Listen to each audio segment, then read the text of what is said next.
మానవుని యొక్క కోరికలను ప్రత్యక్షంగా తీర్చే వస్తు సేవలపై చేసే ఖర్చునే వినియోగం అంట.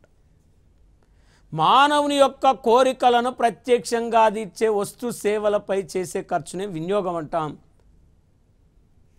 మరి మన చుట్టూ ఆహారం కానీ, వస్త్రాలు కానీ, బట్టలు కానీ, పెన్ను కానీ, ఫ్యాన్ కానీ, టీవీ కానీ, రేడియో కానీ, మన చుట్టూ ఉన్నాయన్నీ వినియోగ వస్తువులే. ఇవన్నీ జాతీయ ఆదాయంలో భాగాలు. జాతీయ ఆదాయంలో అతిపెద్ద వాటా ఏం కలిగి ఉన్నది అంటాడు అంటే అప్పుడు మనం వినియోగము కలిగి ఉన్నది అనాలి. ఒక వ్యక్తి 10 లక్షల రూపాయలు కారు మీద పెట్టుబడి పెట్టి తన పర్సనల్గా వాడుకుంటే అది వినియోగం అవుతుంది. రెంటల్గా యూజ్ చేస్తే, రెంటల్కి ఇస్తే అది పెట్టుబడి అవుతుంది. మానవుని యొక్క కోరికలను పరోక్షంగా తీర్చే వస్తు సేవలపై చేసే ఖర్చునే పెట్టుబడి అంటారు. మరి ఈ పెట్టుబడి అంటే యంత్రాలు, యంత్ర పరికరాలు, భవనాల మీద చేసేదంతా పెట్టుబడి కిందికి వస్తుంది.